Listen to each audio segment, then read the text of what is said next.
Marami sa aking mga subscribers ang naawa sa mga Brave 18 Marines at nagtatanong kung paano sila makapadala ng financial na tulong.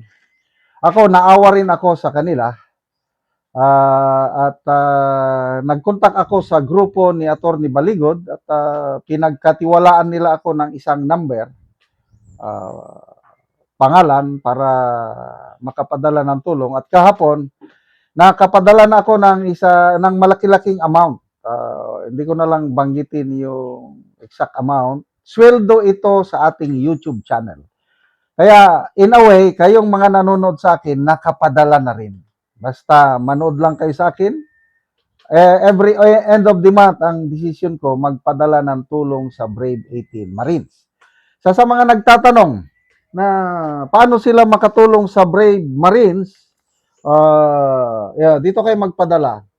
0916-90-00997. GCash number ito, Mirna ang pangalan niya. So, every end of the month, ang plano ko, yung sweldo sa ating YouTube, kukuha ko doon, plus yung voluntary na maipadala ninyo, idagdag natin, then ipadala sa Brave 18 Marines, dahil matagal na labanan pa ito. Wag natin silang pabayaan, laban ng sambayan ng Pilipino. Tulungan natin ang Brave Marines in terms of prayer and financial support. Magandang araw mga kaibigan. Bigyan natin ng reaction, opinion itong post. Pinas update. Nakakabahala na pahayag ni Senator Erwin Tulfo. Nagbabala siya sa kapwa niya, Senador. Ipaparisto kita. Try me, kahit senador ka pa. Yan ang title. Nagpahayag ng babala si Senator Erwin Tulfo na ipapaaresto ang sino mang magsasagawa umano ng tinatawag niyang peking hearing sa Senado. Kahit senador ka pa, ito ng kanyang pahayag. Kahit senador ka pa o kahit dati kang House Speaker, ipapaaresto kita at kung hindi susunod ang usaa, ako mismo, kukwelyuhan kita at ipapalabas sa floor. Sabi ni Tulfo sa isang interview. Giit ni Tulfo, siya ang legit na chairman ng Blue Ribbon Committee. Wala naman siyang pinangalanan sa ipaparesto, kaya lang, ang nagkandak ng Blue Ribbon, si Marcoleta, nandun din si Senator Pia Cayetano, nandun si SP Cayetano, nandun si Amy Marcos. So, yan, babala. Nalusutan sila nung June 4, akala nila mapipigilan. Kaya lang, magaling ang diskarte ng Cayetano Black, kaya ayun, naganap tuloy ang hearing, nabanggit ang pangalan niya at ito na ngayon, nagbabala na siya kung uulitin pa, siguro, kung may hearing pa itong Blue Ribbon Committee na pinapangunahan ni Senator Pia Cayetano at Marcoleta, ipapaaresto kaya kukwilyohan daw eh. Kukwilyohan niya yung babae, ganun ba yun? Grabe. Ito naman, mga matatapang na statements, magandang pakinggan. Depende sa dating sa taong bayan. Natutuwa ba ang nakakarami taong bayan sa ganitong payag? Tingnan natin. Ang nag-react, ang dami. 221,000 ang nag-react. Total reaction. Ito, 194,000 ang tumatawa, 5,000 ang nag-react. Nang galit. 18,000 lang ang 18,000 lang ang nag-like sa kanya. Percentage wise, nasa 90%.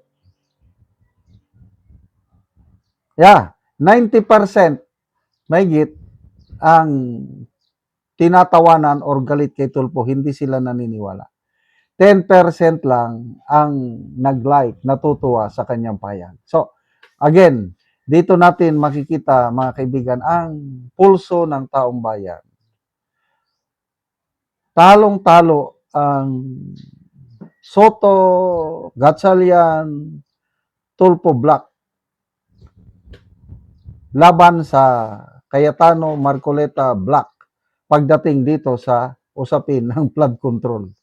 Lumalabas, mas maraming tao na natuwa yung ginawang hearing noong June 4. Kasi kung ayaw ng mga tao, dapat baliktad sana.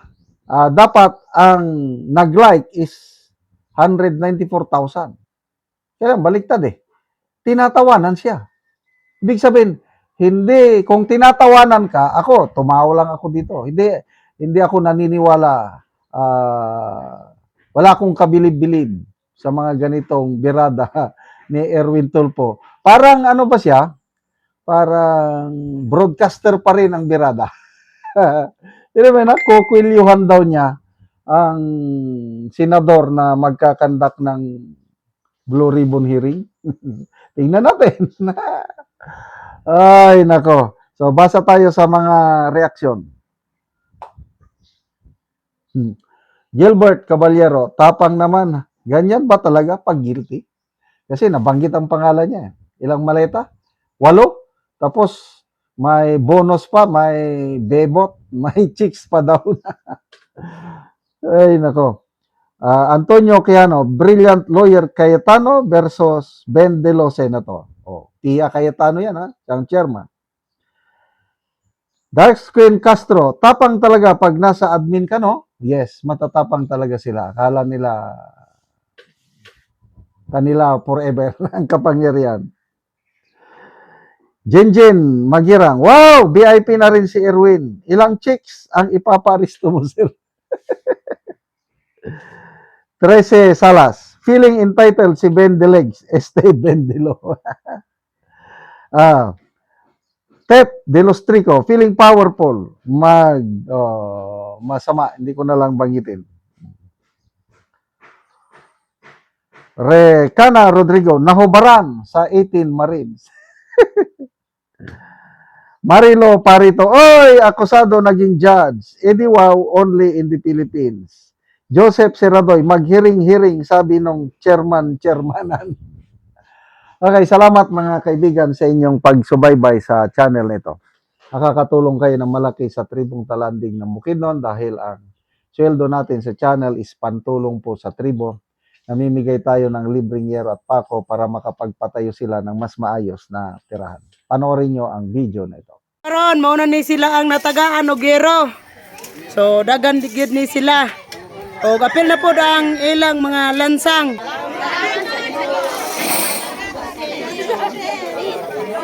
Pasalamat sila sa Ginoo ug sa nagtabang sa gero. Sumuno ni ang mga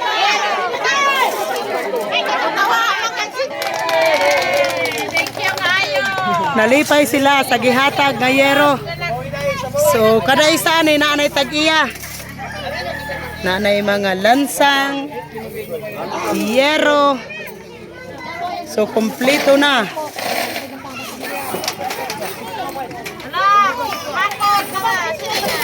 Mga lansang.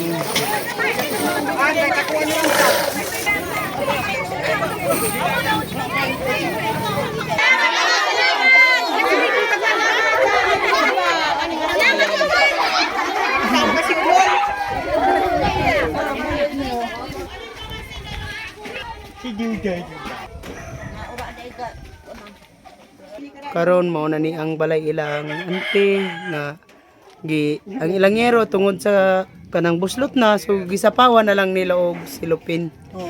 Silupin lang ang ginabutang so nagpatindog silang bagong. So muna ni ang ipatindog ni Angkol nga pag-aatupan.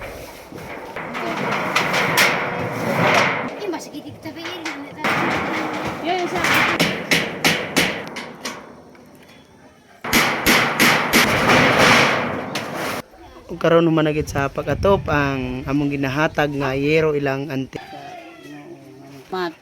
Kay nakaabot na ko, itabangan ko sa sin. Mat sa Ginoo. Pila na day anti ka to itong imong balay nga silupin lang ang imong ginasapaw. Unom na, unom.